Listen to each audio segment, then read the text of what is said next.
Assalamualaikum warahmatullahi wabarakatuh. Bismillahirrahmanirrahim.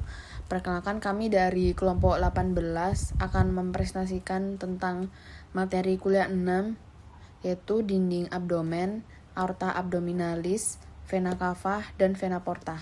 Sebelumnya izinkan kami memperkenalkan diri terlebih dahulu. Saya Syaikha Farah Amelia Yusuf dengan NIM 51300250010. Saya Via Izzatunisa Haris dengan NIM 51300250011. Saya Nur Aini dengan NIM 51300250043. Selanjutnya materi akan disampaikan oleh pemateri.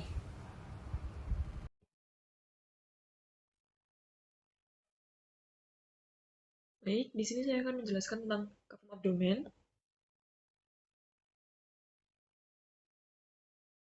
Nah, rongga tubuh atau kafum pada tubuh itu ada dua, yakni ada kafum toraks dan kafum abdominopelvis. Jadi di sini kita akan membahas kafum abdominal. Jadi kafum abdominopelvis itu digabungkan dari kafum abdomen dan kafum pelvis. Kafum abdomen sendiri terbagi menjadi dua, traktus gastrointestinal dan traktus urinari. Lalu untuk kafum pelvis ada tiga, yaitu organ reproduksi, traktus urinari, dan rektum.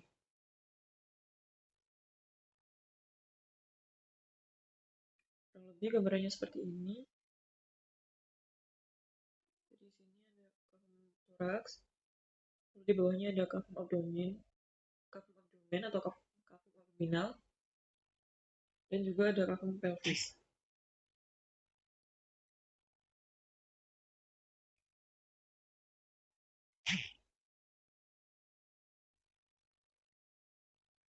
Kafum abdomen sendiri dibagi menjadi beberapa regio. Ada yang dibagi menjadi 4, dan ada yang dibagi menjadi 9. Jadi untuk yang dibagi menjadi 4, ada median plane dan transumbilical plane yang membagi jadi 4 bagian, yaitu kuadran kanan atas, kuadran kanan bawah, kuadran kiri bawah, dan kuadran kiri atas. Lalu di sini ada yang dibagi menjadi 9 regio dengan 4 garis. Ini ada right midclavicular line, left midclavicular line, subcostal plane, dan intertubercular plane. Jadi membagi menjadi right hypochondrium atau hypochondriac region, epigastric region atau epigastricus, lalu left hypochondrium atau hypochondriac region kiri, lalu left lung atau lumbar, lalu ada umbilical pada bagian tengah, lalu ada lumbar kanan atau right flank. Lalu di sini ada, di bawahnya ada inguinal region, inguinal kanan, lalu pada bagian tengah ada pubic hypogastric region, lalu sebelahnya ada left groin atau inguinal region, regio inguinal kiri.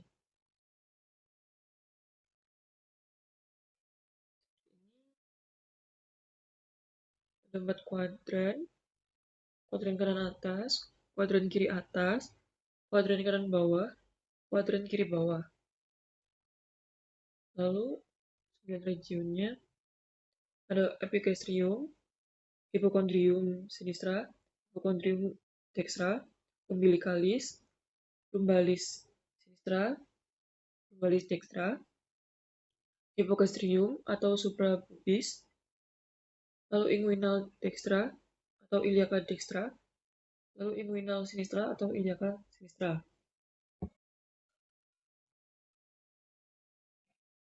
Lebih seperti ini organ-organ di baliknya atau di dalamnya.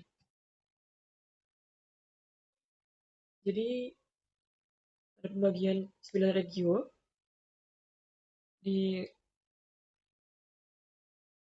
regio hipokondria atau hipokondrium kanan. Di sini ada liver, lalu ada ginjal kanan, lalu ada gallbladder, lalu ada large or small intestine,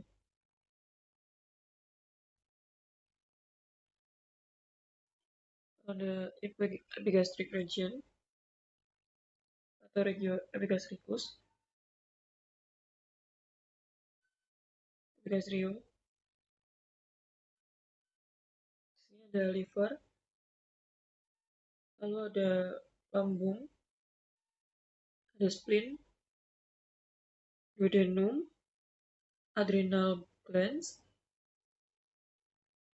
lalu ada pankreas. Setelah itu pada hipokondrium kiri, liver tip, lalu ada lambung, pankreas, ginjal kiri, spleen, large or small intestine.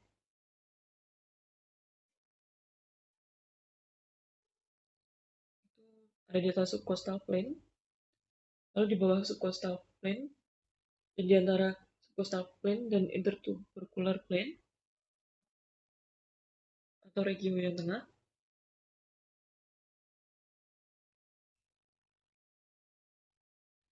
ada regio lumbar kanan, ada kolon ascendent, small intestine, dan ginjal kanan. Lalu pada regio umbilical ada duodenum, small intestine, dan kolon transversum. Lalu pada lumbar kiri ada kolon descendant, small intestine, dan ginjal kiri. Lalu regio yang bawah, di bawahnya intertubercular plane, ada regio iliaca kanan atau dextra. Jadi di sini ada appendix, cecum, kolon ascendent, small intestine. Ada regio hypogastrik, ada regio hypogastrik, ada bladder, sigmoid colon atau kolon sigmoid, lalu small intestine, dan organ reproduktif. Ada regio iliaca kiri, ada kolon sigmoid, kolon descendant, dan small intestine.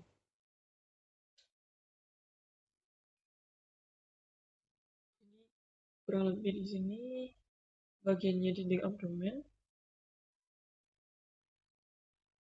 Ini dinding ventrolateral abdomen terdiri dari 6 lapis, yaitu kulit atau kutan atau kutis, lalu ada subkutan. Jadi di sini subkutan ada 2, fascia Kemper sama Scarpa. Fascia Kemper dan fascia Scarpa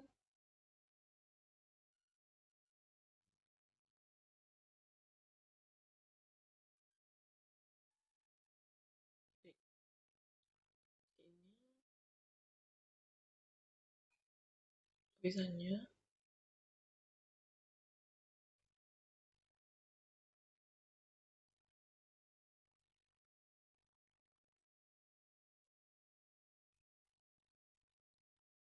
Lalu untuk muskulusnya di sisi lateral ada 3, yaitu musculus obliquus abdominis externus atau muai, lalu musculus obliquus abdominis internus atau muai, lalu ada musculus transversus abdominis atau MTA.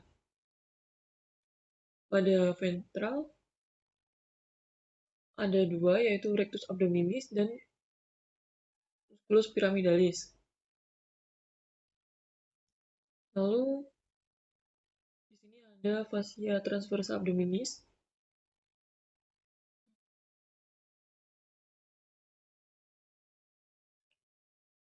lalu ada jaringan preperitoneal dan peritoneum parietale.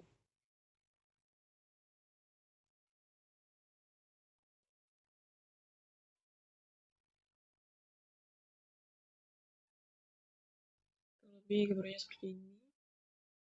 Jadi di jaringan subkutannya ada lemak,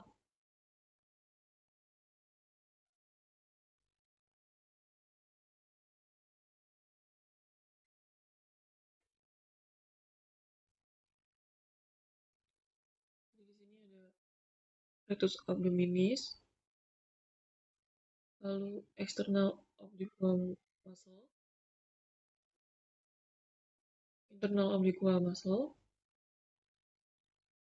pyramidalis ada di bawah,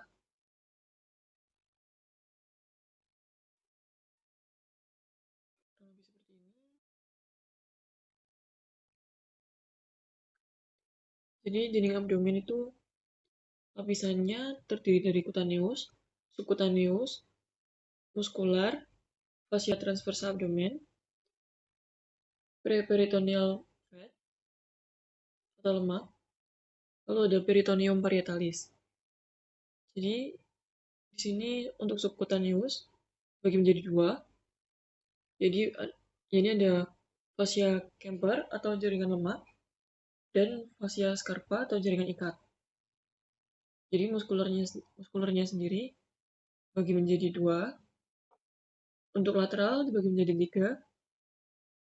3, muai dan MTA. Lalu untuk anteriornya bagi menjadi 2, musculus transversus abdominis, lalu menjadi intersection tendinae, dan juga musculus pyramidalis.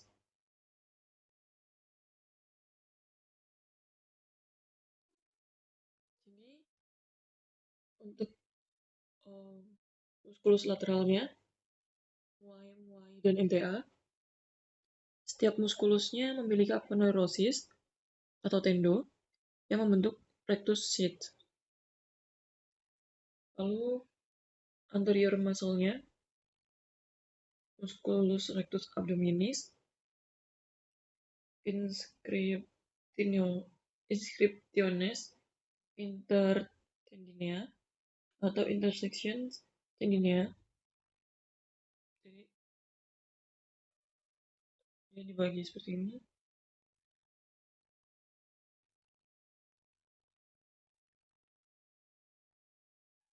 Ini intersection tendinea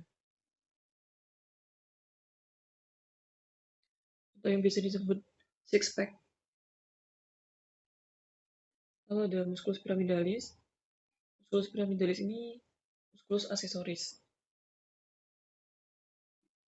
Jadi bawah dari musculus rectus abdominis.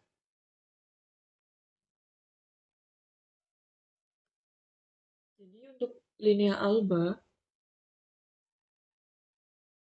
ini adalah garis di tengah abdomen. Jadi dia merupakan gabungan 3 aponeurosis dari muai, dan MTA. Lalu linea arcuata terletak di inferior umbilicus.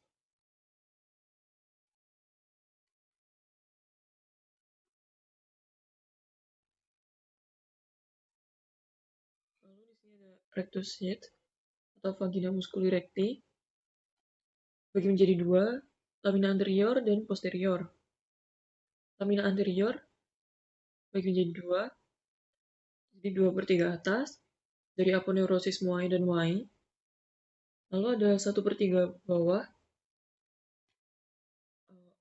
aponeurosis dari 3 otot lateral.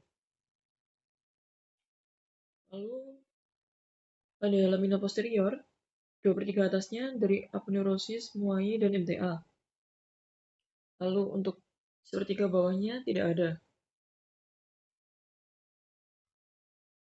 Jadi perbedaan dari anterior dan posteriornya,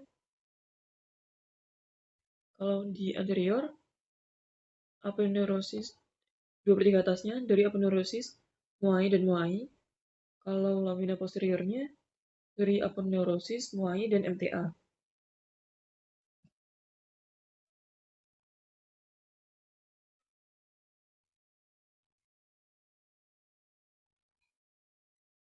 Nah, di sini ada isi dari vagina musculi recti. Jadi ada musculus rectus dan musculus pyramidalis. Lalu ada arteria epigastrica superior, lanjutan dari arteri mamaria interna atau arteri thoracika interna. Lalu ada arteri epigastrica inferior, asalnya dari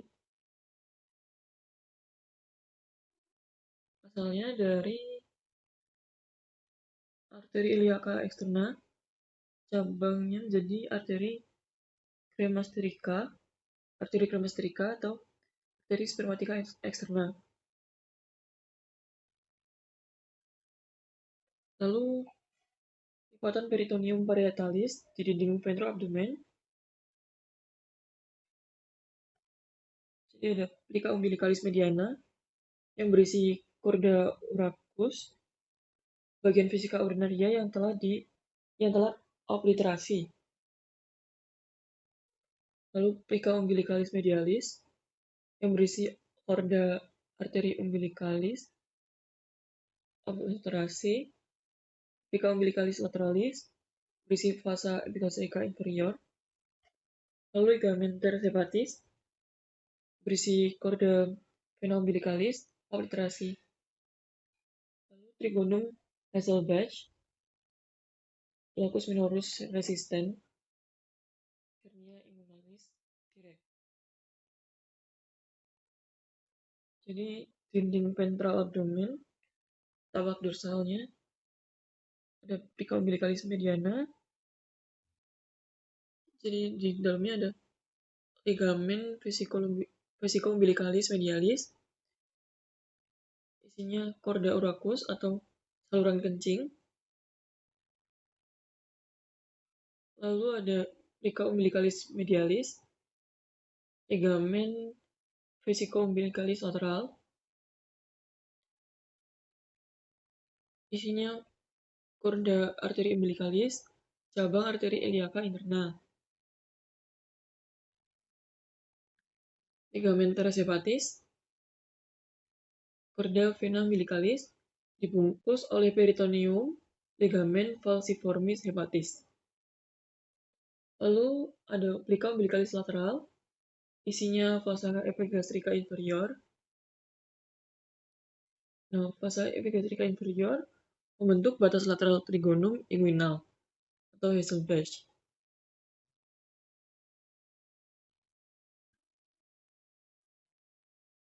Jadi trigonum inguinal Hasselbalch ini batasnya batas lateral oleh vasa epigastrica inferior.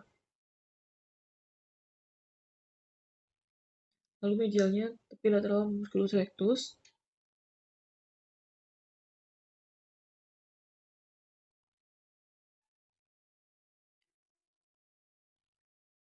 Lalu inferior ligamen inguinal.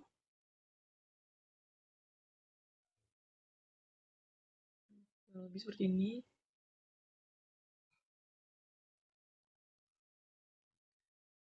Basisnya conjoin tendon atau gabungan aponeurosis muai dan MTA. dilewati oleh hernia inguinalis medial.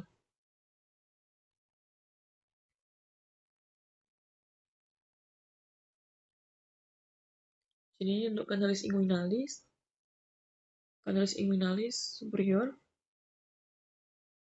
ada annulus inguinal lateral, profundus, internus, preperitonealis.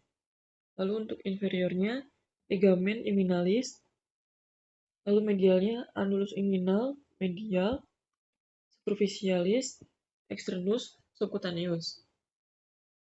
Lalu dorsalnya MTA, fascia transversa abdomen, conjoint tendon. Isinya funiculus spermaticus atau ligamen teres uteri pada wanita. Lalu nervus ilioinguinalis.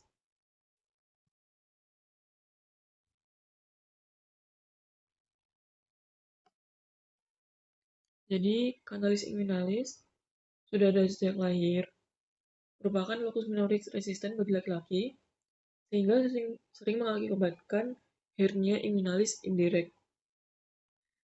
Lalu funiculus spermaticus berisi ductus deferens, arteri ductus deferens, arteri spermatica interna atau arteri testicularis, lalu arteri spermatica externa atau arteri cremasterica, lalu plexus pampiniformis, recessus genitalis, nervus genitofemoralis, pembuluh limfa, dan plexus nervosus, processus vaginalis peritonei.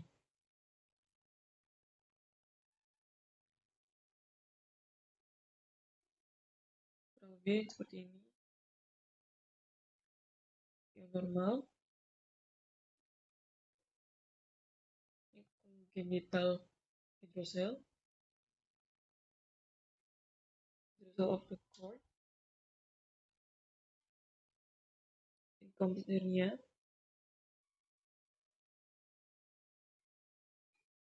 jadi ini hernia.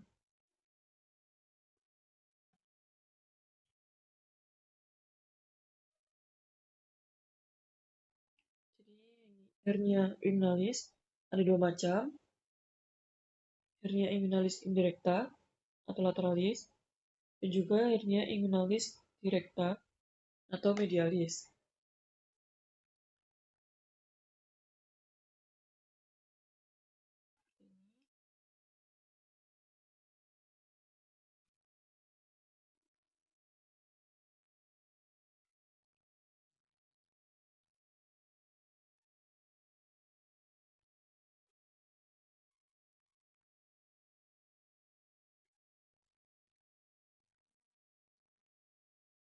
Kalau lebih tanda-tandanya seperti ini.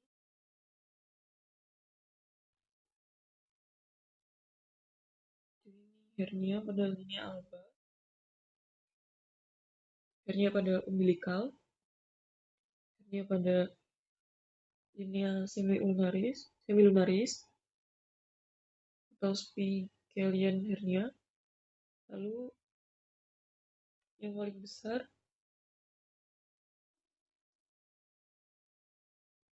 intensional hernia atau postoperatif scar hernia.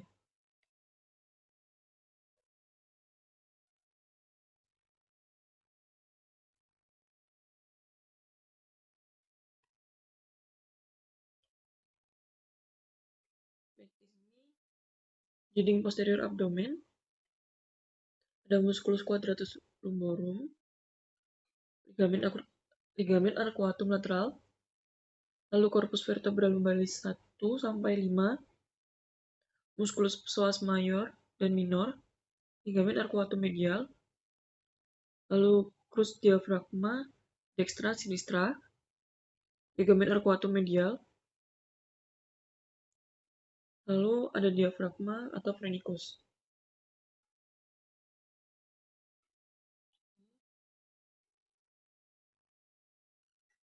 Jadi perserafannya pada dinding dorsal abdomen ada nervus subcosta, nervus iliohypogastricus, nervus ilioinguinalis, nervus genitofemoralis, nervus cutaneus femoris lateralis, dan nervus femoralis.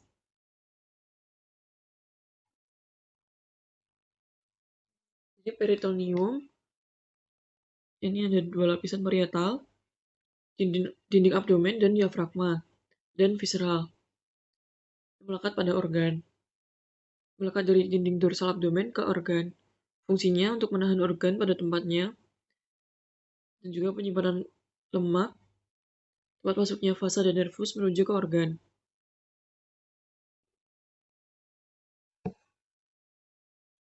Ini derivat turunan peritoneum, ada ligamen antar organ viscera, omentum majus, 4 lapis peritoneum, omentum minus, 2 lapis peritoneum, ada ligamen hepatogastrika, ligamen hepatoduodenalis,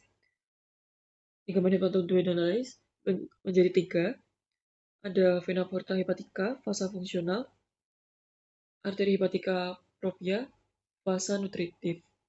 Lalu ada ductus coleodokus.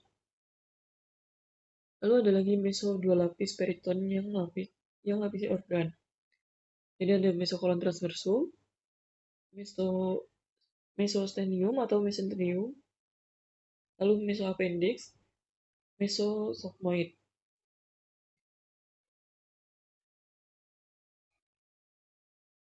Jadi omentum majus 4 lapis peritoneum, omentum minus 2 lapis peritoneum, ligamen antar organ GI, lalu mesokolon transversum, mesenterium, mesoappendix, dan mesosigmoid.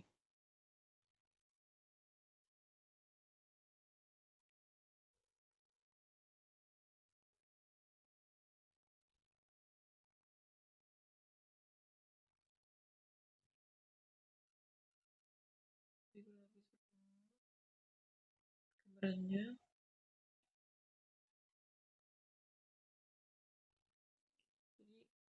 ada greater sac yang merupakan kakung peritoneal yang berisi cairan serus atau serusa tipis. Jika berlebih disebut asites di antara peritoneum parietalis dan visceralis. Lesser sac, celah terpisah dari greater sac yang dibatasi oleh anterior oleh gaster dan omentum majus dan minus. Lalu posteriornya oleh pankreas, inferiornya oleh mesokolon transversum dan kolon transversum. Superiornya oleh hepar, diafragma, sinistranya oleh lien, ligamen gastrolienalis, dextranya oleh foramen epiploicum Winslowi.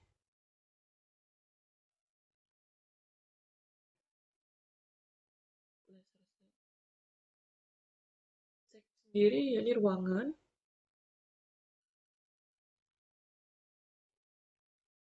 ini di antara peritoneum dan visceral berisi cairan tipis. Jika cairan naik disebut asites, yaitu greater sac atau cavum peritoneum. Lalu untuk lesser sac atau bursa omentalis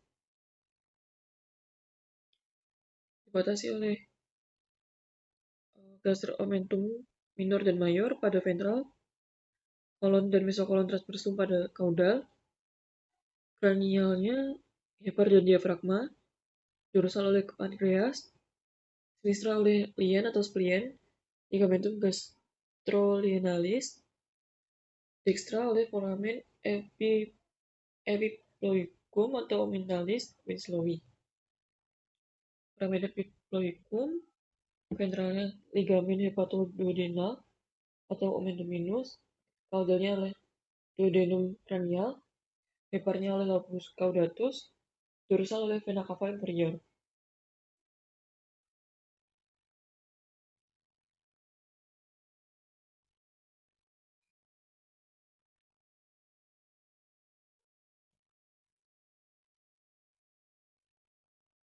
Baik, kurang lebih seperti itu. Apakah ada pertanyaan?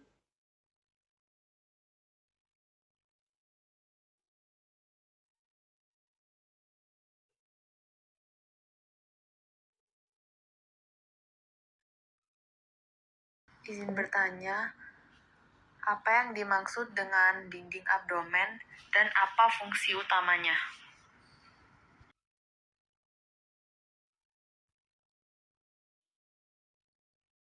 Baik, izin menjawab. Em,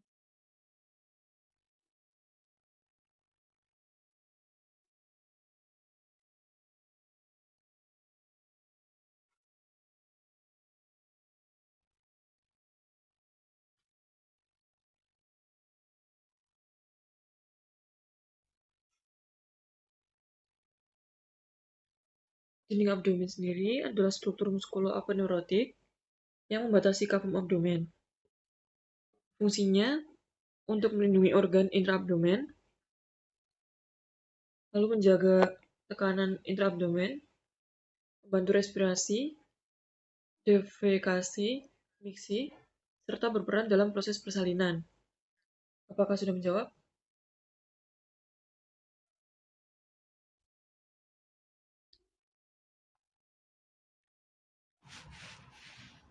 Mohon izin bertanya, apa saja urutan lapisan dinding ventrolateral abdomen dari luar ke dalam?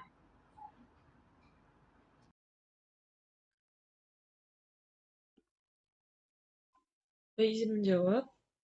Urutan lapisan dinding ventrolateral abdomen dari luar ke dalam itu yang pertama ada kulit atau kutan, lalu ada subkutan, jadi ada fascia Kemper dan fascia scarpa. Lalu ada lapisan otot, jadi ada muai, MTA, musculus rectus abdominis, dan musculus pyramidalis.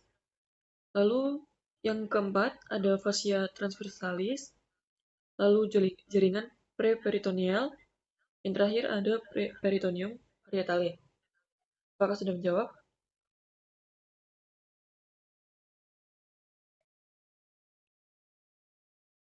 Apakah ada yang ingin ditanyakan lagi?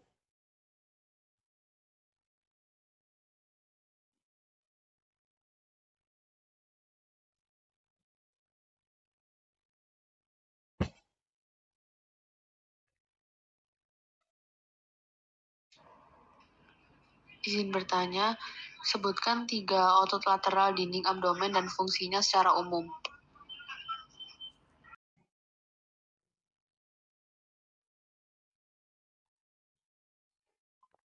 Baik, izin menjawab. Eh, tiga otot tiga otot lateral dinding abdomen. Ini ada musculus obliquus abdominis externus, lalu ada musculus obliquus abdominis internus, dan juga musculus transversus abdominis. Fungsi umumnya yaitu untuk membentuk dinding abdomen, menstabilkan batang tubuh, dan juga meningkatkan tekanan intraabdomen. Apakah sudah menjawab?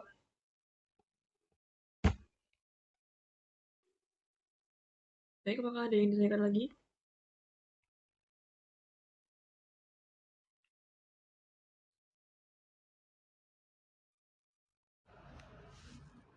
Mohon izin bertanya, apa yang dimaksud dengan linea alba dan apa makna klinisnya? Baik, izin menjawab. Linea alba ini adalah garis fibrosa yang ada di tengah abdomen dan yang terbentuk dari gabungan aponeurosis musculus obliquus externus, lalu musculus obliquus internus, dan musculus transversus abdominis atau muai, dan MTA. Jadi secara klinis, linea alba ini relatif kurang pembuluh darah sehingga sering dipilih sebagai lokasi insisi pembedahan. Apakah sudah menjawab?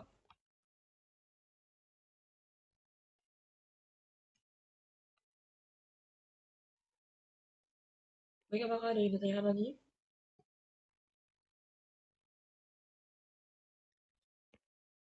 Baiklah kalau begitu, sekian presentasi saya dan akan dilanjutkan oleh teman saya. Terima kasih.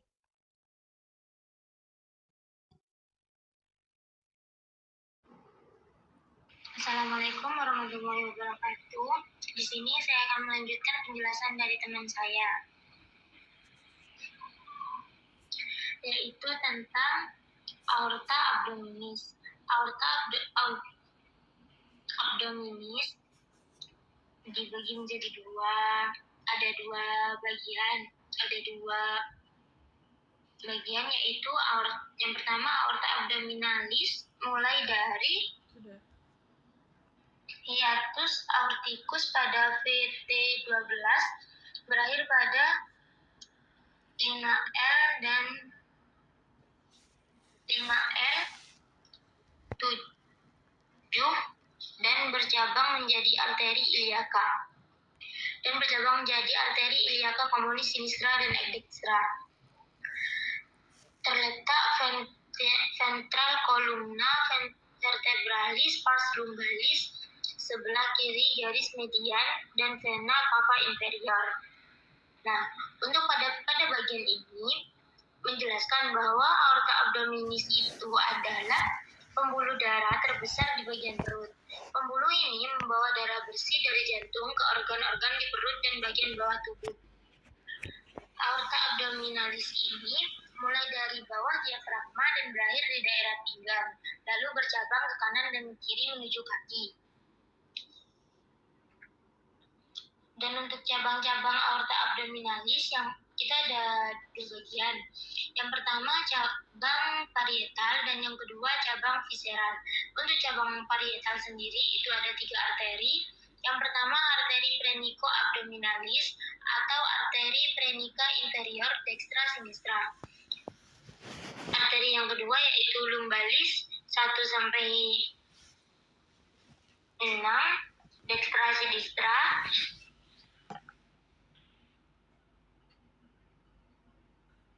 Dan untuk yang ketiga, arteri sacralis media. Untuk yang nomor 2 dari cabang aorta abdominalis yaitu cabang visceral. Itu ada beberapa arteri. Yang pertama arteri suprarenal media dextra sinistra, yang kedua arteri renalis dextra sinistra, yang ketiga arteri spermatica interna atau arteri ovarikal dextra sinistra. Dan juga ada truncus coeliacus, juga ada arteri mesenterica superior dan arteri mesenterica inferior. Nah, pada cabang-cabang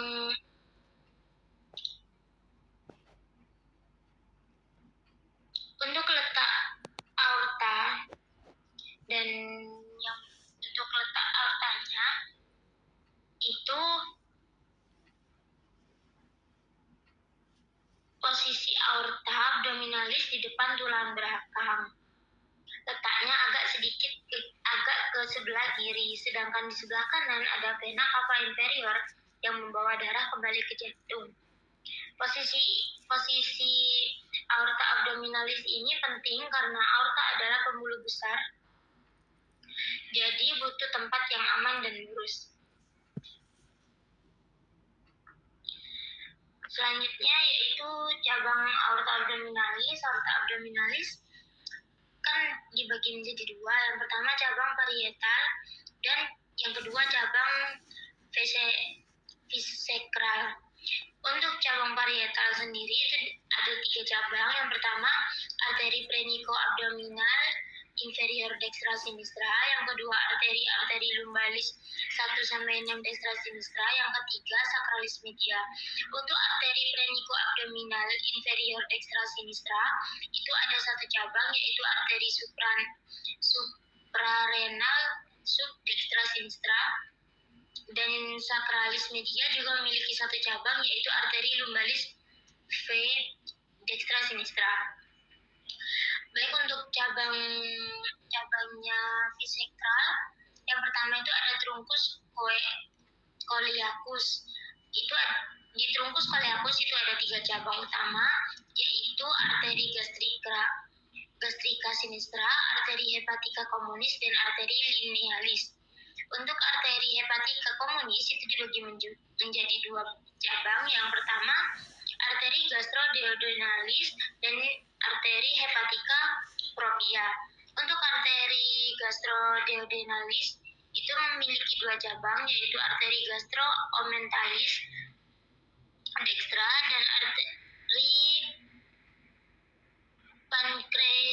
pancreatico duodenalis superior. Dan untuk arteri hepatika propria itu memiliki 3 cabang, yaitu arteri gastrika dextra, arteri hepatika sinistra, dan arteri hepatika dextra. Untuk arteri hepatika dextra itu memiliki 1 cabang juga, yaitu arteri kristika. Selanjutnya, arteri linealis itu memiliki beberapa cabang. Yang pertama itu arteri gastrika brevis, yang kedua arteri gastrika epigloika sinistra, yang ketiga arteri pretica dorsal, dan yang keempat arteri pancreatica magna, dan yang terakhir yaitu arteri pancreatica cauda. Selanjutnya, dari cabang-cabangnya vascular juga ada arteri suprarenal media dextra atau sinistra, dan juga ada arteri renalis dextra sinistra. Itu terbagi jadi 1 cabang, yaitu arteri suprarenal inferior dextra sinistra. Ada juga arteri gonadal dextra, itu memiliki 2 cabang, yaitu arteri testikular dan arteri ovarika. Selanjutnya, cabang dari visceral yang arteri mesenterica superior itu memiliki 6 cabang, yaitu arteri pancreatico duodenal inferior, arteri jejunalis, arteri ilialis, dan arteri iliokalis, arteri kolika dextra, dan arteri kolika media. Dan yang terakhir yaitu mesenterica inferior. Itu ada 3 cabang. Yang pertama arteri kolika sinistra, yang kedua arteri sigmoidea, dan yang terakhir yaitu arteri rectalis superior. Yang mana arteri rectalis superior ini juga memiliki cabang, yaitu arteri hemorrhoidalis superior. Kenapa? Dan jika ditanyakan kenapa aorta itu harus bercabang, ialah karena menunjukkan bahwa aorta tidak bekerja sendiri, tetapi bercabang seperti pipa air utama di rumah. Dari satu pipa besar dibagi ke pipa-pipa kecil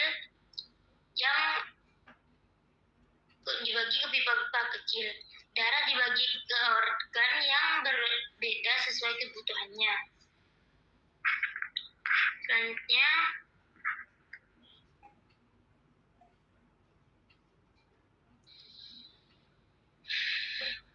slide ini fokus pada cabang aorta yang memberi darah ke lambung, hati, dan limfa. Ini di fotonya bisa dilihat, ini cabang arteri ke lambung, hati, dan limfa. Organ-organ ini sangat penting, sangat aktif. Jadi butuh darah yang cukup. Lambung, hati, dan limfa itu termasuk organ yang sangat aktif. Maka dari itu mereka membutuhkan darah yang cukup. Tapi jika aliran darah ke lambung, hati, dan limfa itu terganggu, itu bisa muncul nyeri perut atau gangguan pencernaan. Baik, untuk slide selanjutnya yaitu cabang aorta ke usus halus. usus halus itu menjelaskan pembuluh darah yang memberi suplai ke usus halus. Itu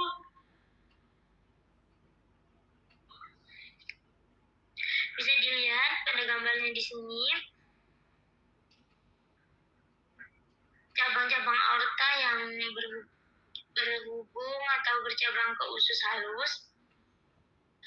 Usus halus adalah tempat utama pencernaan dan penyerapan makanan, jadi sangat butuh darah.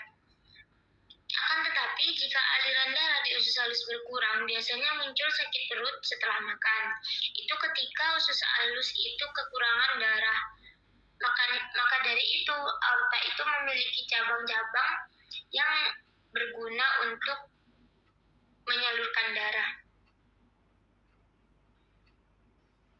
Selanjutnya yaitu menunjukkan bahwa pembuluh darah yang menuju usus besar bagian akhir itu fungsinya untuk membantu penyerapan air dan pembentukan fesis. Dan jika gangguan di pembuluh ini bisa menyebabkan nyeri perut bawah atau gangguan BAB. Jadi ketika kita tidak bisa BAB itu berarti apendis kita ini, berarti usus besar kita ini itu kekurangan darah. Slide selanjutnya.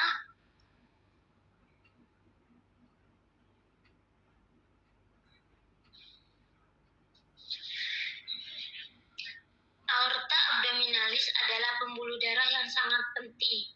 Kalau aorta melebar bisa menjadi selanjutnya yaitu aneurisma aorta abdominalis. Ini nama penyakit yang bisa terjadi pada aorta. Catatan klinisnya yaitu aneurisma aorta adalah benjolan pada dinding aorta atau lemahnya dinding aorta.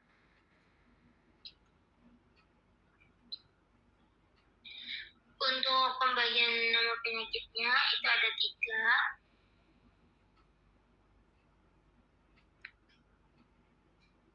Yang pertama yaitu aneurisma aorta abdominal.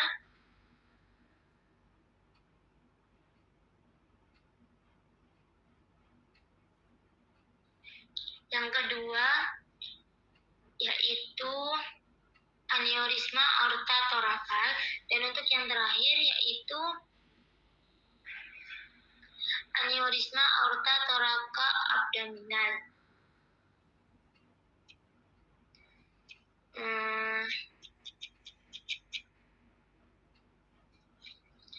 Ini nama-nama penyakitnya.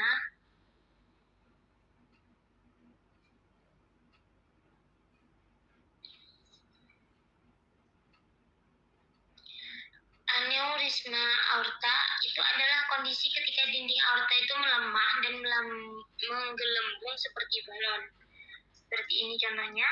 Jika benjolan ini terus membesar, aorta bisa pecah dan itu sangat berbahaya karena menyebabkan pendarahan hebat. Untuk aneurisma aorta abdominal itu memiliki lokasi terjadi di aorta bagian perut, biasanya di bawah ginjal. Paling sering terjadi dibanding jenis lain, dan untuk penyebab umumnya terjadinya penyakit ini yaitu tekanan darah tinggi, kebiasaan merokok, penuaan, kolesterol tinggi. Untuk gejalanya sendiri itu tidak sering terasa, hanya seperti terasa nyeri atau rasa berdenyut di perut, nyeri punggung bawah, kadang juga ketahuan saat pemeriksaan USG atau CT scan. Dan bahayanya aneurisma aorta ini, jika pecah, pendarahan dalam perut yang bisa mengancam nyawa. Untuk yang kedua yaitu aneurisma aorta. Aneurisma aorta torakal itu terjadi di aorta bagian dada. Lebih jarang tapi tetap berbahaya. Untuk penyebabnya sendiri yaitu seperti hipertensi, penyakit jaringan ikat, dan aterosklerosis. Untuk gejalanya itu hampir sama dengan yang pertama, yaitu aneurisma aorta abdominal. Dapat menekankan organ di dada. Gejalanya itu seperti nyeri dada, nyeri punggung atas, sesak nafas, suara serak karena aorta menekan kepada saraf. Dan bahayanya itu bisa menekan organ di dada atau pecah mendadak. Untuk yang ketiga yaitu aneurisma aorta thoracoabdominal. Untuk tempatnya itu biasanya terjadi memanjang dari aorta dada hingga perut. Kondisi paling berat dan kompleks. Untuk gejalanya itu nyeri dada dan perut, nyeri punggung, gangguan aliran darah ke organ perut. Untuk resikonya, aneurisma aorta thoracoabdominal ini resiko pecah sangat tinggi, penanganan medis dan opsional lebih rumit. Untuk kesimpulannya, yaitu abdominal itu paling sering di perut, kalau torakal di dada, kalau thoracoabdominal dari dada sampai perut paling berbahaya. Semua aneurisma berisiko pecah dan fatal jika tidak ditangani.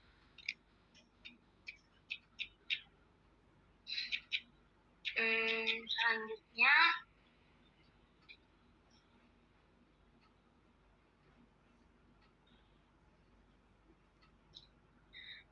untuk kesimpulannya, aneurisma adalah pelebaran atau benjolan pada dinding aorta akibat dinding pembuluh darah yang melemah. Kondisi ini berbahaya. Dan intinya itu dari aneurisma aorta abdominalis ini, semua jenis aneurisma aorta berbahaya dan perlu pemantauan atau penanganan medis.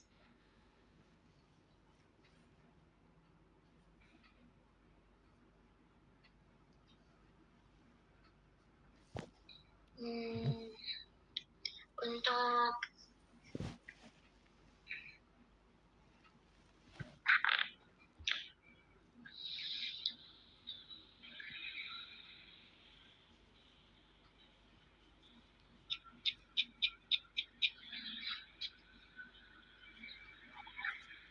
selanjutnya yaitu untuk peringkat kesimpulan dari aorta abdominis, yaitu aorta abdominis adalah pelebaran aorta karena di dinding melemah seperti balon.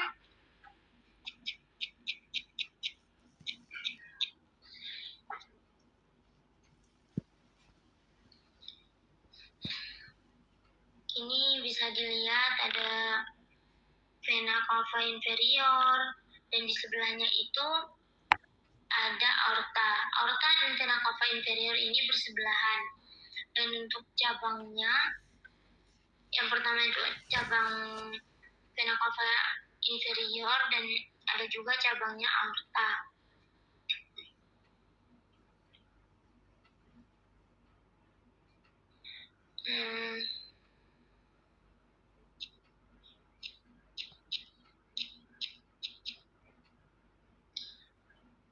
Selanjutnya,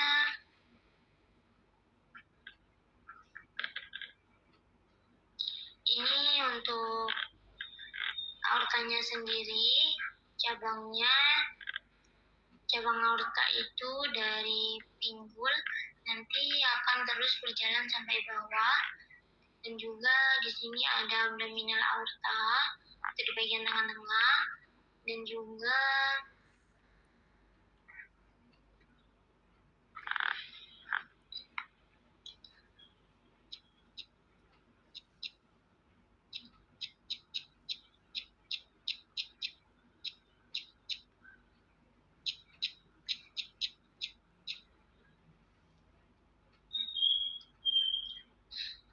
untuk cabang-cabang aorta abdominalnya juga banyak.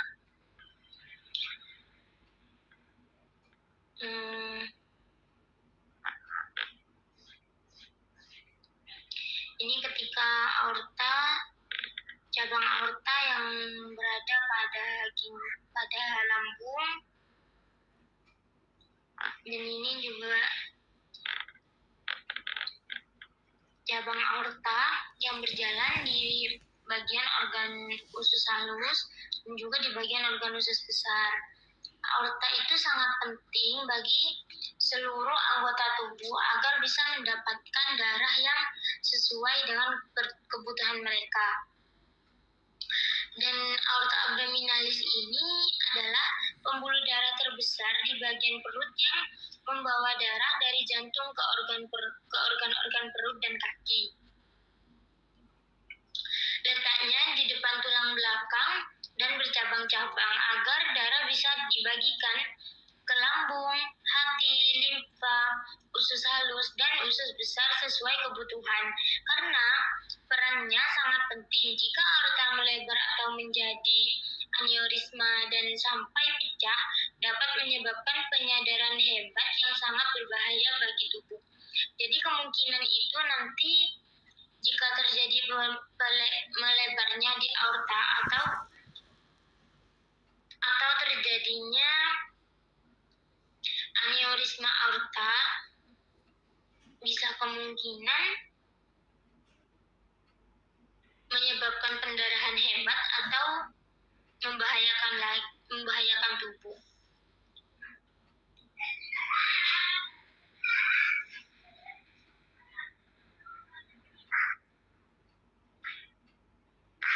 Ini untuk gambar-gambarnya. Ini ada appendix, yang dimana appendix ini adalah tempat ketika ada usus buntu, dan di bagian appendix ini yang dipotong ketika adanya usus buntu.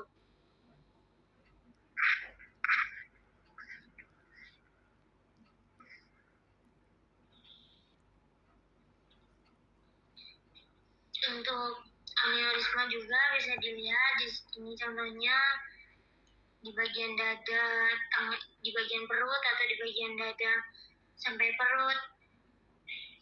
Itu bisa dilihat aneurisma yang seperti apa.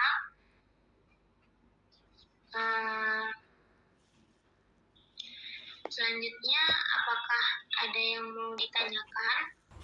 Izin bertanya, kenapa aorta abdominalis disebut pembuluh induk di perut? Dan apa akibatnya kalau pembuluh ini bermasalah?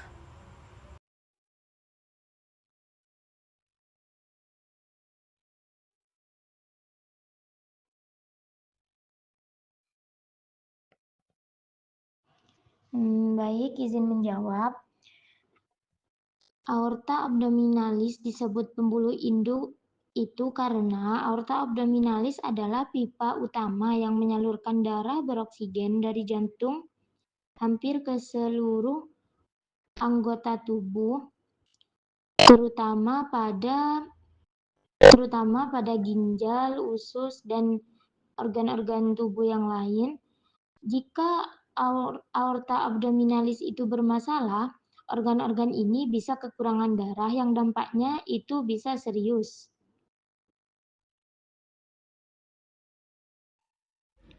Izin bertanya, kenapa tekanan darah tinggi bisa merusak aorta abdominalis? Izin bertanya, mengapa aneurisma aorta abdominalis sering tidak bergejala sampai terjadi keadaan gawat?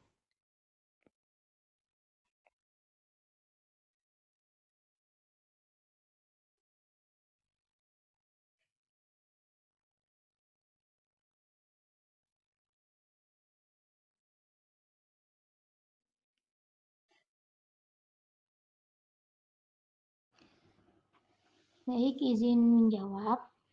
Tekanan darah tinggi bisa merusak aorta abdominalis itu karena tekanan darah tinggi membuat dinding aorta terus-menerus menerima tekanan besar. Dan jika tekanan besar itu lama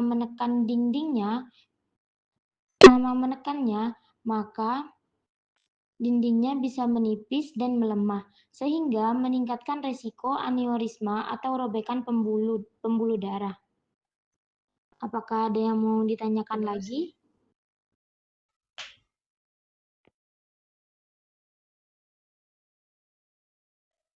Izin bertanya lagi, kenapa denyut nadi bisa terasa di perut bagian tengah pada orang tertentu?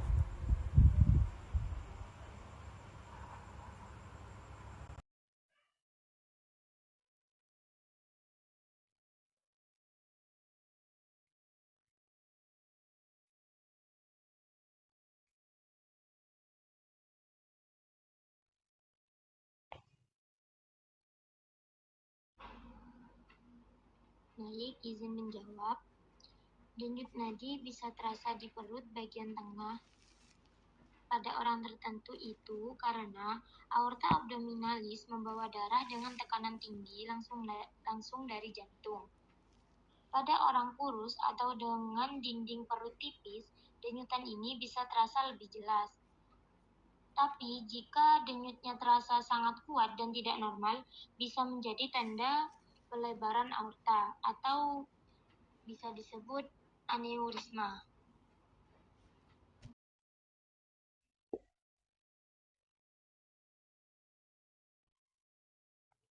Izin bertanya, apa akibatnya jika cabang aorta abdominalis yang menuju usus tersumbat?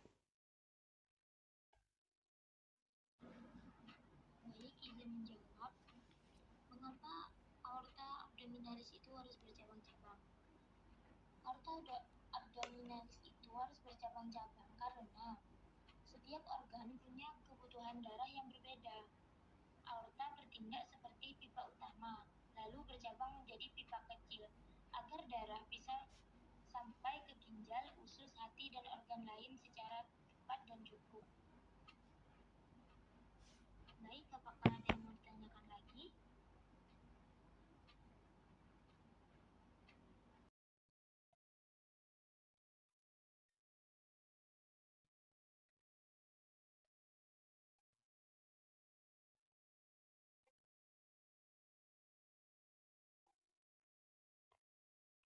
Sudah, terima kasih.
Sudah cukup.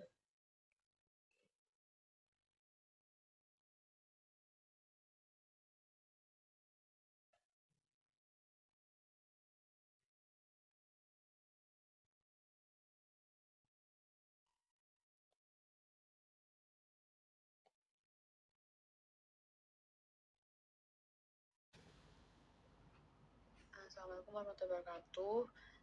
Jadi kali ini saya akan melanjutkan penjelasan dari teman saya. Saya akan menjelaskan tentang vena cava dan vena porta.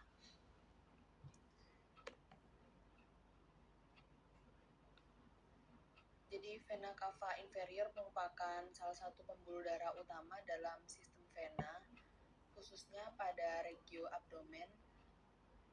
Pemahaman mengenai vena ini penting karena hampir seluruh darah dari bagian bawah tubuh akan melewati vena cava inferior sebelum kembali ke jantung. Jadi vena cava inferior letaknya terbentuk pada vertebra lumbikal 4-5 dari vena iliaca communis dextra dan sinistra. Vena cava inferior terbentuk pada tingkat vertebra lumbalis keempat hingga kelima. Pada tingkat ini, dua pembuluh darah besar yaitu vena iliaca communis dextra dan vena iliaca communis sinistra bergabung membentuk satu pembuluh darah yang lebih besar yaitu vena cava inferior. Jika diperhatikan lebih lanjut, vena iliaca communis sinistra memiliki panjang yang lebih panjang dibandingkan vena iliaca communis dextra. Hal ini disebabkan oleh letak vena cava inferior yang berada di sisi kanan tubuh, sehingga vena dari sisi kiri harus menempuh jarak yang lebih panjang untuk mencapai titik pertemuan tersebut. Struktur pembentukan ini penting untuk dipahami karena sering muncul dalam pertanyaan anatomi dan juga berkaitan dengan variasi aliran darah pada kondisi patologi tertentu.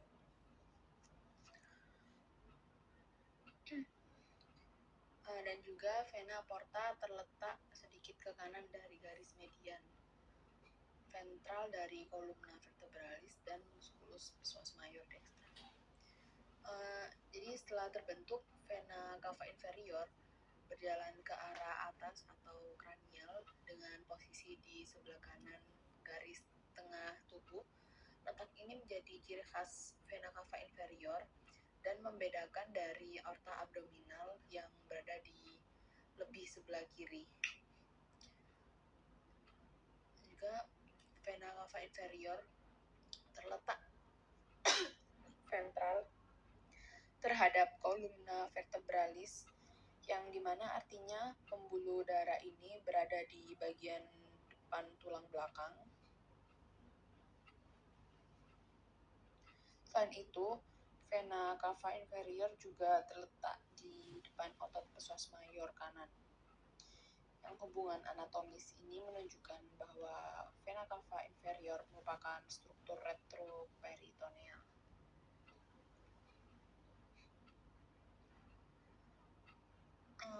Kenapa ini penting diketahui? Karena pemahaman mengenai hubungan vena cava inferior dengan kolumna vertebralis dan otot psoas major penting dalam tindakan klinis maupun pembedahan. Karena kesalahan identifikasi struktur dapat menimbulkan komplikasi.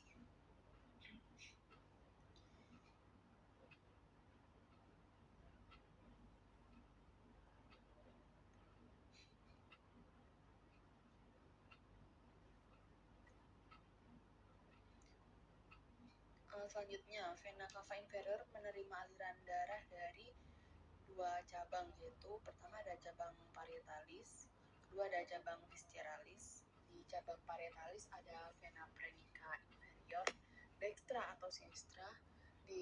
Selanjutnya ada vena lumbales. Yang kedua di cabang visceralis ada vena hepatica, vena renalis dextra atau sinistra, vena suprarenalis dextra, dan vena spermaticus interna atau ovarica dextra.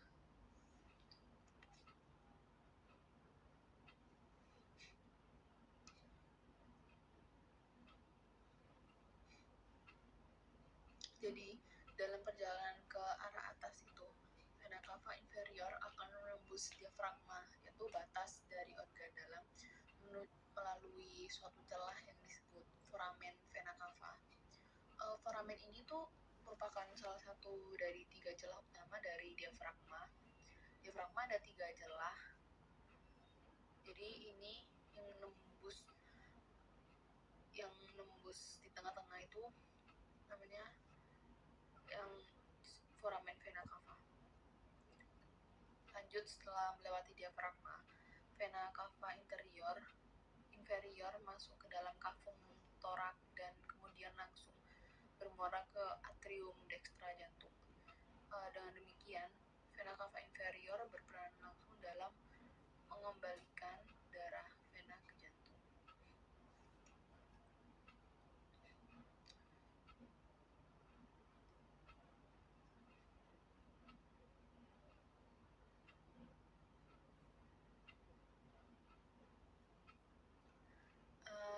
Jadi selain jalur utama, vena cava inferior tuh juga menerima aliran darah dari berbagai cabang yang berasal dari dinding tubuh maupun dari organ-organ yang ada di dalam.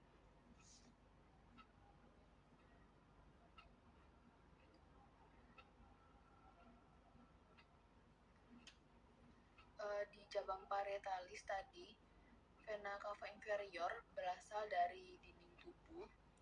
Itu salah satunya adalah vena praenica inferior yang mengalirkan darah dari diafragma. Selain itu terdapat vena lumbalis yang membawa darah dari dinding posterior abdomen.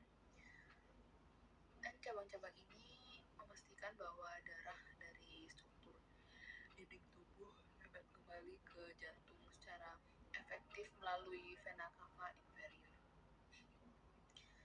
Di cabang visceralnya, isinya ada cabang visceralnya berasal dari organ-organ dalam.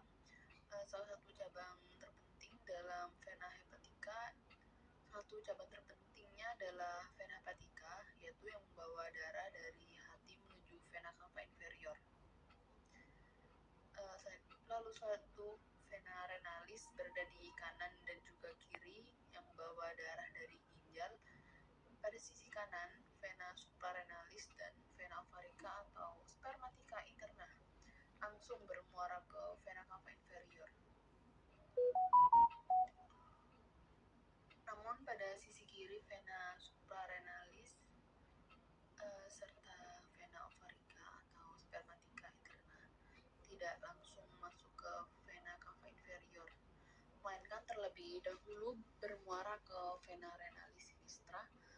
Jadi perbedaan ini itu penting untuk dipahami dalam anatomi pembuluh darah di abdomen. Selanjutnya, ini ada contoh kondisi klinis, yaitu supine hypotension syndrome. Adalah salah satu korelasi klinis dari vena cava inferior. Kondisi ini sering terjadi pada wanita hamil, biasanya trimester akhir. Kondisi ini biasanya terjadi pada kenapa supine hypotension syndrome ini terjadi? Karena saat ibu hamil tidur dalam posisi terlentang, uterus yang membesar dapat menekan vena cava inferior sehingga aliran balik vena ke jantung menjadi terganggu. Akibatnya terjadi penurunan curah jantung dan tekanan darah. Untuk mencegah kondisi ini, dianjurkan posisi miring ke kiri sehingga tekanan pada vena cava inferior dapat dikurangi dan aliran darah dapat kembali normal.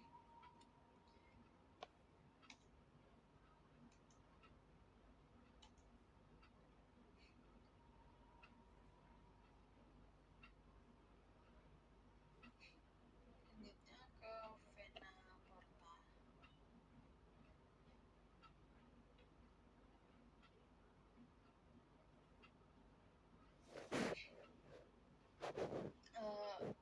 Beda dengan vena cava inferior yang langsung bermuara ke jantung, vena porta itu bagian dari sistem porta hepatik.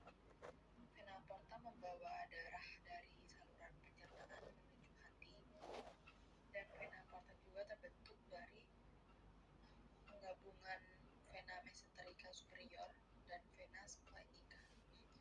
Setelah masuk di hati, darah akan melewati sinusoid hepar, kemudian nanti akan dialirkan ke vena hepatica dan akhirnya akan bermuara ke vena cava inferior.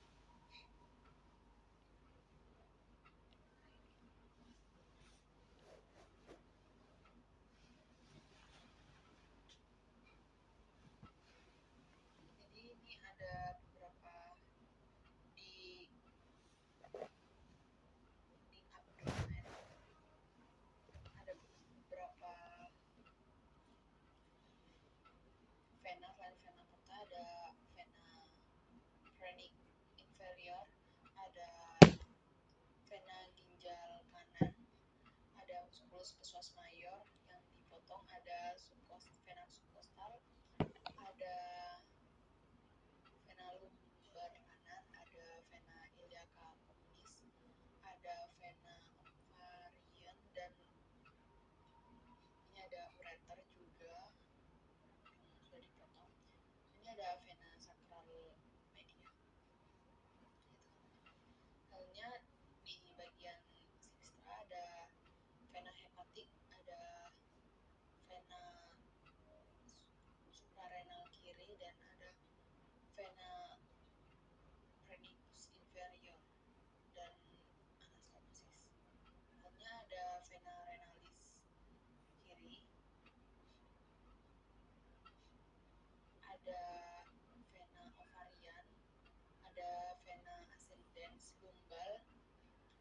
ada vena common iliaca, ada vena internal iliaca, dan vena eksternal iliaca.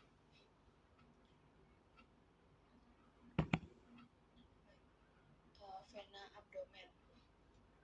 Semua vena abdomen itu biasanya diikuti arterinya bermuara ke vena cava inferior, kecuali yang pertama ada vena suprarenal superior sinistra, itu biasanya ke vena renalis. Kedua ada testiculolorasica sinistra. Yang ketiga ada vena sacralis media, nanti akan ke vena iliaca communis sinistra. Yang keempat ada vena porta hepatica, dia akan langsung ke hepar dan lanjut vena hepatica, setelahnya lanjut vena cava inferior. Cabang-cabangnya ada 4, yaitu vena pertama ada vena mesenterica superior, kedua ada vena lienalis, nanti akan ke vena mesenterica inferior. Yang ketiga ada vena gastrica dextra atau sinistra, nanti akan ke vena coronaria ventriculi. Nanti akan ke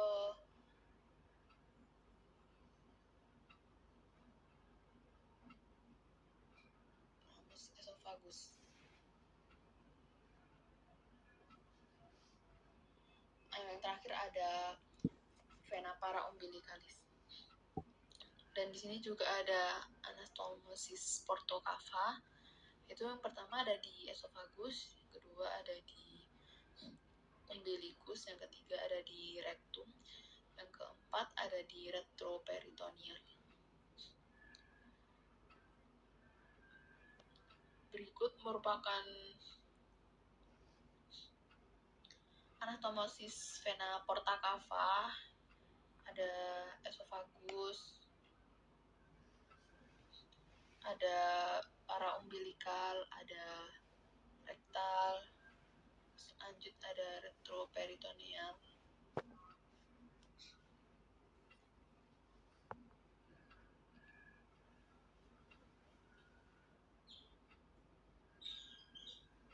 Yang warna biru ini ada vena mesenterica superior, yang warna ungu ada vena gastrica dan vena splenica dan vena mesenterica inferior.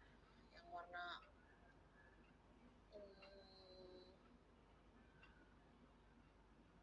muda ada campuran kedua vena, yaitu vena mesenterica superior, ada vena gastrica, vena splenica, dan vena mesenterica inferior. Yang terakhir di warna hijau ada cabang dari pembuluh kava, vena cava. Ya. Selanjutnya ini ada sirosis hepatis. Sirosis hepatis atau peningkatan tekanan vena porta dibagi menjadi 4 bagian. Pertama ada varises esophagus, kedua ada varises sekitar umbilicus, ketiga ada varises anus atau hemoroid, keempat ada ascites. Di varises esophagus, yang pertama ada hematemesis, yang kedua ada melena, dan di varises sekitar umbilicus ada kaput medusa.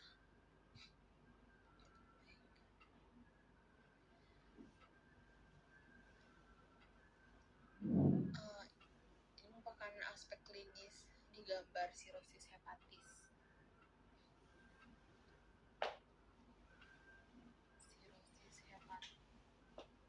Sirosis hepatis itu adalah kondisi kerusakan hati kronis yang terjadi akibat peradangan hati atau bisa disebut hepatis yang berlangsung lama sehingga jaringan hati normal itu berubah menjadi jaringan parut atau fibrosis, dan ini akan membentuk nodul. Akibatnya struktur dan fungsi hati menjadi terganggu serta aliran darah melalui hati jadi terhambat. Pada sirosis hepatis, sel-sel hati yang rusak bisa terus-menerus tidak dapat beregenerasi dengan normal. Jadi jaringan perut yang terbentuk menyebabkan hati menjadi keras dan tidak elastis.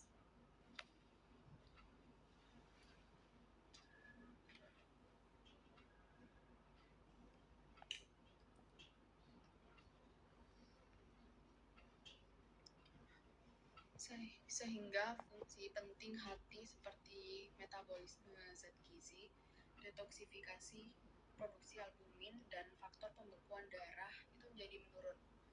Dan selain itu, hambatan aliran darah di hati dapat menyebabkan hipertensi portal yang berhubungan erat dengan besaran limpa, asites, dan varises esofagus. Jadi singkatnya, sirosis hepatis itu merupakan hepatitis kronis atau kerusakan hati menurun yang terbentuk jaringan perut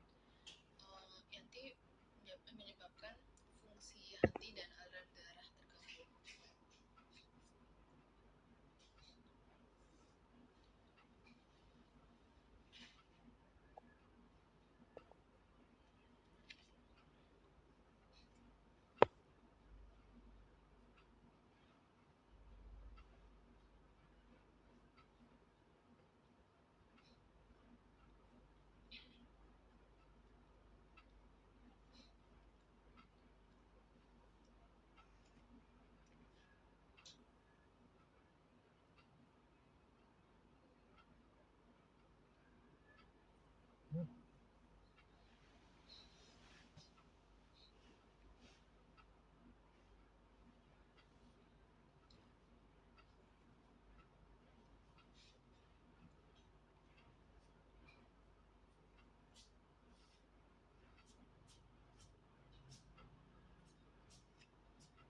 Jadi pada gambaran ini pembuluh darah besar yang berwarna biru itu adalah vena cava.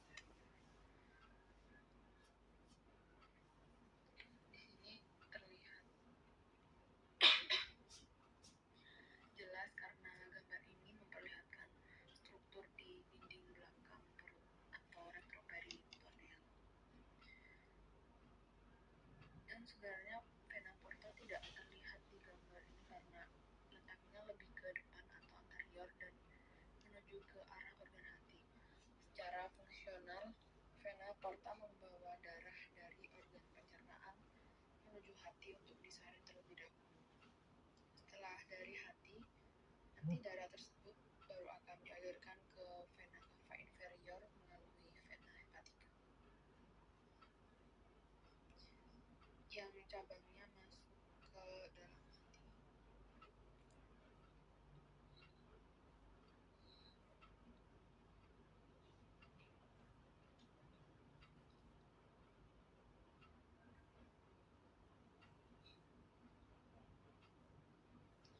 Jadi vena cava inferior itu jalur utama kembalinya darah vena dari bagian tubuh bawah ke jantung.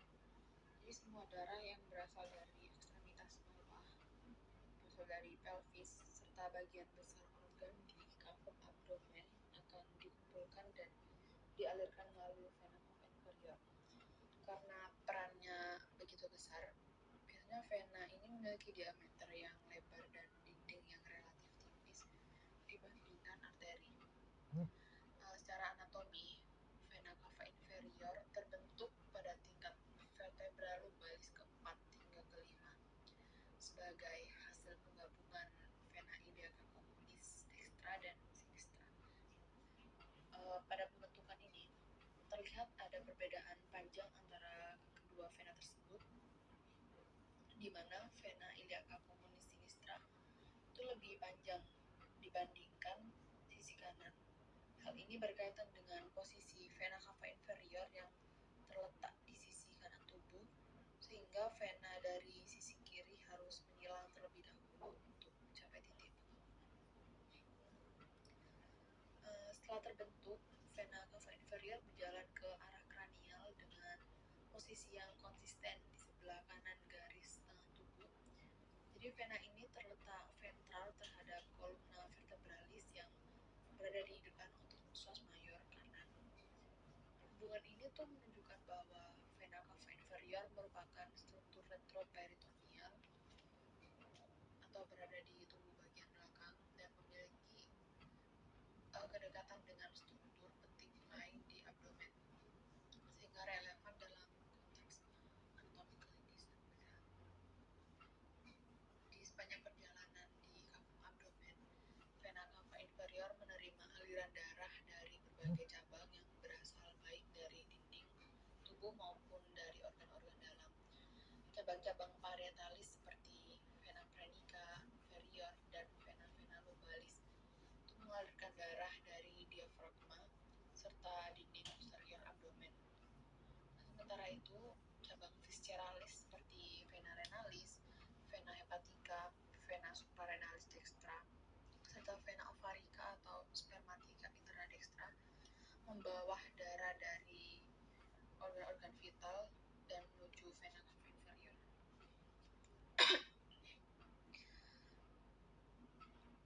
Perbedaannya aliran antara sisi kanan dan kiri juga merupakan tidak vena cava inferior. Pada sisi kiri, vena suprarenalis serta vena ovarica atau spermatica interna tidak langsung bermuara ke vena cava inferior, melainkan terlebih dahulu masuk ke vena renalis sinistra. Pola ini sering menjadi poin penting dalam pembahasan anatomi karena berkaitan dengan variasi aliran vena dan amplifikasi klinis. Dalam perjalanan menuju jantung, vena cava inferior menembus diafragma melalui foramen vena cava. Setelah melewati diafragma, vena ini masuk ke cavum thoracis dan langsung bermuara ke atrium dextra jantung. Dan demikian, vena cava inferior berperan langsung dalam menjaga aliran balik vena dan kestabilan hemodinamik tubuh. Dari sisi klinis, vena cava inferior juga terdapat mengalami gangguan berupa kompresi atau obstruksi. Obstruksi itu salah satu kondisi yang sering dibahas adalah yang tadi supine hypotension syndrome pada kehamilan trimester akhir, di mana uterus yang membesar itu menekan vena cava inferior saat pasien berada dalam posisi terletak. Jadi penekanan ini itu mengurangi aliran balik vena ke jantung dan dapat menyebabkan penurunan tekanan darah, pusing, dan rasa tidak nyaman.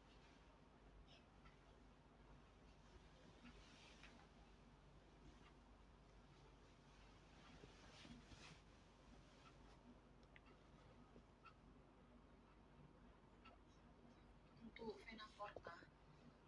vena porta hepatis merupakan bagian dari sistem portal hepatik yang fungsinya itu membawa darah yang kaya akan nutrisi dari saluran pencernaan antara lain limpa dan pankreas yang nantinya akan menuju hati. Vena ini terbentuk dari penggabungan vena mesenterica superior dan vena splenica di belakang leher pankreas. Berbeda dengan vena sistemik lainnya, vena porta tidak langsung bermuara ke jantung, melainkan vena porta mengalirkan darah ke sinusoid hati untuk mengalami proses metabolisme, detoksifikasi, dan penyimpanan zat-zat penting.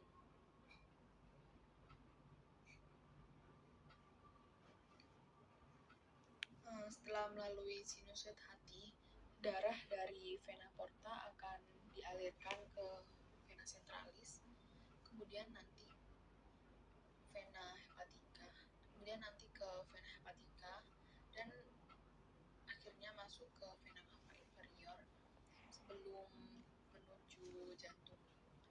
Gangguan pada aliran vena porta, seperti pada sirosis hepatis, itu dapat menyebabkan hipertensi portal yang dapat menimbulkan berbagai komplikasi klinis seperti asites, varises, esofagus, splenomegali, dan kaput medusae.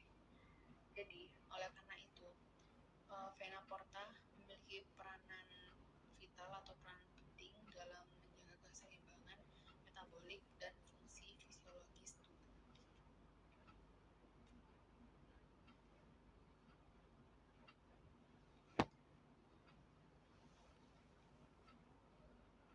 Baik, itu saja penjelasan dari saya. Mungkin ada yang ingin ditanyakan.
Kami izin bertanya, mengapa darah dari sistem pencernaan itu harus melalui vena porta menuju ke hati terlebih dahulu sebelum masuk ke vena cava?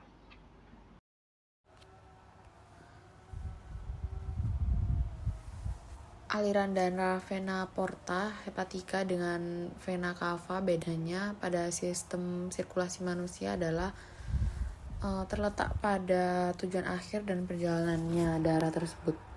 Vena cava, baik superior maupun inferior, adalah pembuluh darah sistemik utama yang berfungsi sebagai jalur langsung untuk mengembalikan darah dari seluruh jaringan tubuh kembali ke jantung atau atrium kanan. Alirannya bersifat satu arah dari jaringan langsung ke pusat pompa. Sebaliknya, vena porta hepatica adalah bagian dari sistem sirkulasi khusus yang tidak membawa darah langsung ke jantung, melainkan menghubungkan dua jaringan kapiler. Vena porta mengumpulkan darah dari organ-organ pencernaan seperti lambung, usus, dan limpa dan membawanya masuk ke dalam hati. Jadi, darah yang mampir dulu ke hati untuk diproses sebelum akhirnya keluar melalui vena hepatica dan baru kemudian bergabung dengan vena cava inferior untuk menuju jantung. Izin bertanya, apa yang terjadi pada hubungan antara vena porta dan vena cava ketika seseorang mengalami penyakit hati kronis seperti sirosis?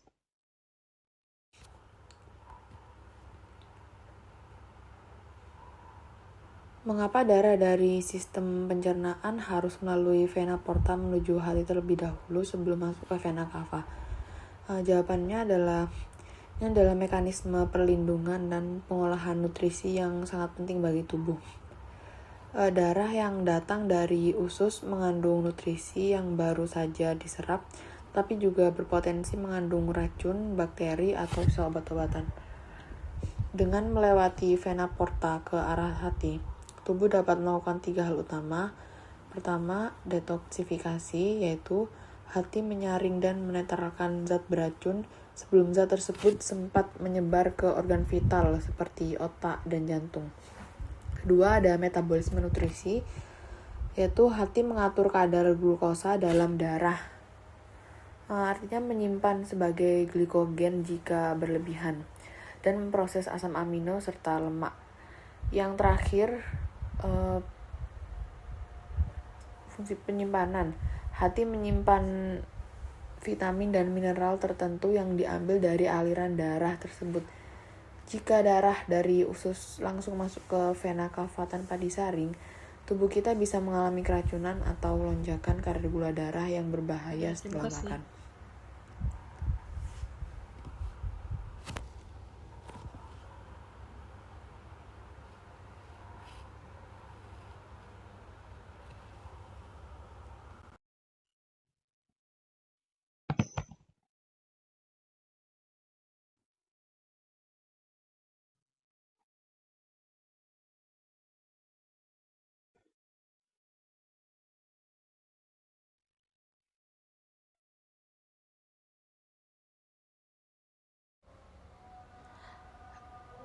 Baik, itu saja presentasi dari kelompok kami.